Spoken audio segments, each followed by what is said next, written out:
रिपु तेजसी अकेलपि लघु करी गणनताहु अजहु देत दुख रवि सजीहि सिर अवशेषित राहु। तुलसीदास जी कहते हैं कि शत्रु यदि बुद्धिमान हो, ज्ञानी हो और अकेला हो तो आप ये समझकर कि वो अकेला है, मेरा क्या नुकसान करेगा या मेरा क्या बिगाड़ सकता है, ऐसी गलती कभी न करें। शत्रु अकेला है ये सोचकर उसे कम में न आके आप चिंता मुक्त न हो या आप उससे मुकाबला करने के लिए भीड़ न जाएं, क्योंकि उसके पास ज्ञान का बहुत बड़ा हथियार है। इसीलिए अकेला समझ करके लड़ने भिड़ने या चिंता मुक्त हो जाने का ख्याल अपने दिमाग से निकाल लें। बुद्धिमान थे राहु, उसने चालाकी से अमृत पी लिया। भगवान को जब मालूम हुए तो उसका गर्दन उड़ा दी।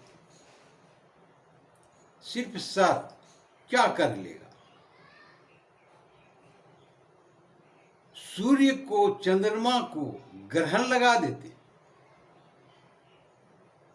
सिर्फ एक सर अभी भी कितने ताकतवर है।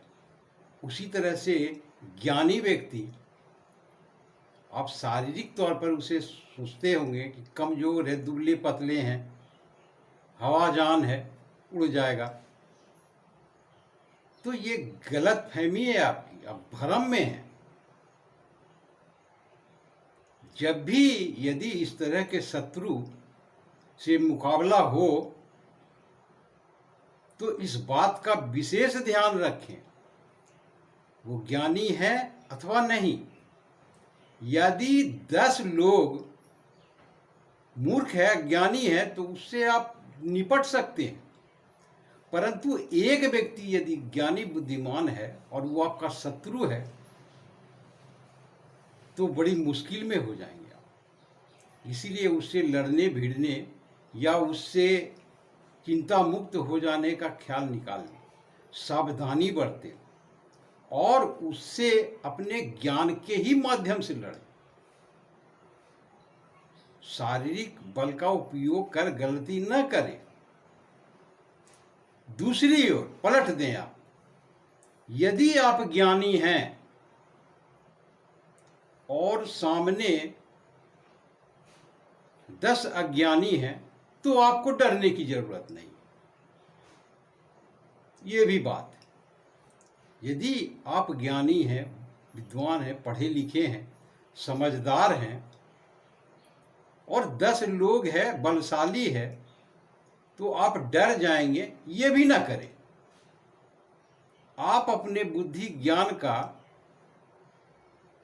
भरोसा रखें और उस पर दिमाग लगाएं, आपको कोई नहीं हरा सकता। ये भी बात है दोनों ओर से। तो तुलसीदास जी यहां पर यही समझाते हैं कि अकेले ज्ञानी विद्वान से लड़े भी ना, और आप अकेले हैं और 10 मूर्ख है तो आप डर जाए, डरे भी ना। दोनों बातें। तो तुलसीदास जी यहाँ पर व्यक्ति को समझाने का, शत्रु से किस तरह से व्यवहार करते हैं ये बताने का प्रयास कर रहे हैं।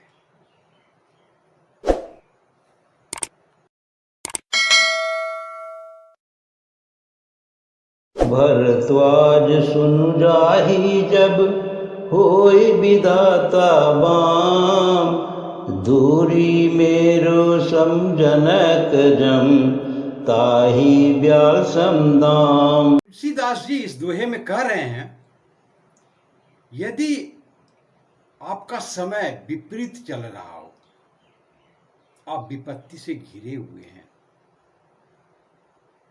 आपको ईश्वर की कृपा प्राप्त नहीं है, तो ऐसी स्थिति में आपको धूल भी पर्वत के समान लगेंगे,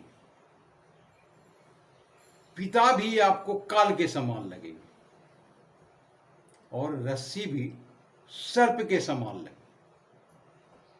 अर्थात जो नहीं होनी चाहिए वैसे दिखेंगे।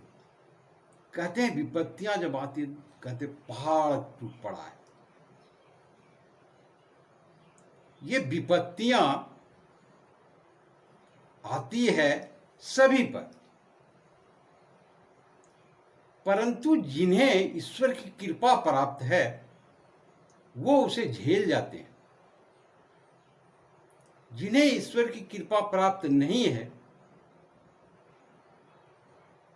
वो समझे एक तरह से कि बिल्कुल ही परास्त हो जाते हैं, डूब जाते हैं, अपने हथियार डाल देते हैं। तो जब समय अनुकूल हो तो भी और अनुकूल न हो तो भी आपके ऊपर ईश्वर की कृपा सदा बनी रहे, इसके लिए तो आपको ईश्वर के नजदीक जाने होंगे, उनके शरण में रहने होंगे, उनकी आराधना करनी होगी, उनकी उपासना करनी होगी, उनका नाम जपना होगा, तभी तो कृपा प्राप्त होगी। किसी से दूर रहकर उसकी कृपा नहीं मिलती। जीवन में दुख और सुख लगे रहेंगे, ये निश्चित है, इसे मान लीजिए। आप कितनों ही धनवान हो तो ये सोचे कि आपको कमी नहीं होगी किसी भी चीज़ की, और धन से हर चीज़ प्राप्त किया जा सकता है, तो आप गलतफहमी का शिकार हैं। प्रकृति का ये नियम है, धूप है, छांव है, उजाला है, अंधियारा है, सुख है, दुख है, ये बना ही गया है इसी प्रकार से। तो सदा ही आप तत्पर रहें, सुख में है तो भी, दुख में है तो भी। ईश्वर के लिए 5 मिनट अवश्य ही निकाला करें।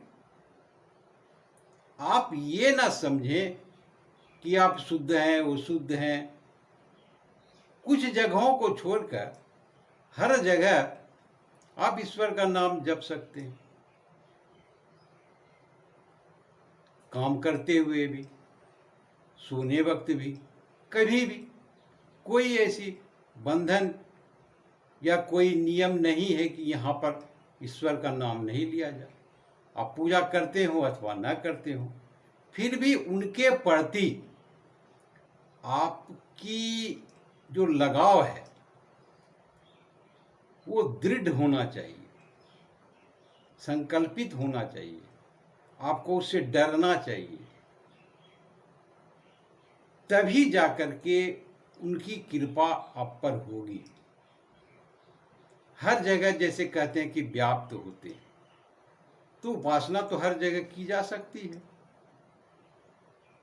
नाम लेने में कोई हर्ज नहीं।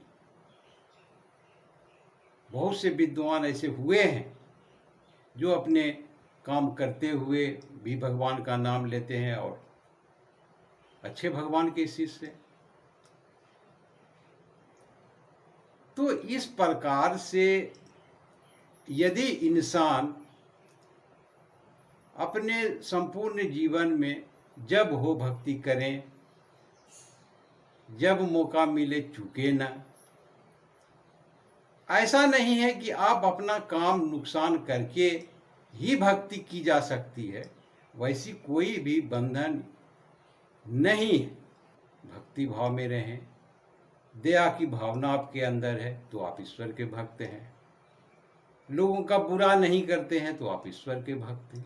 ये भी साधना आराधना ही है। किसी भी तरह से लोगों के प्रति दया, जीव जंतुओं के प्रति दया, ये ईश्वर का मार्ग प्रशस्त करता है। तो जिस प्रकार से भी हो, जो आपको आसान लगे, उसी प्रकार से ईश्वर की आराधना प्रार्थना करते रहें। ईश्वर की कृपा आप पर बरसती रहेगी। और दुख सुख तो आते ही रहते हैं। दुख से निपटने का सर्वप्रथम तो दुख उस प्रकार के कभी भी ईश्वर भक्त को नहीं होते हैं जो उन्हें विचलित कर दे, परेशान कर दे। ऐसे नहीं होते। इतना तो आप विश्वास रखें। विश्वास पर ही संसार है। तो तुलसीदास जी यहाँ पर इस प्रकार से लोगों को सचेत करते हैं, आगाह करते हैं। आशा करता हूँ कि वीडियो अच्छे लगे होंगे। आपने देखा, इसके लिए शुक्रिया, धन्यवाद।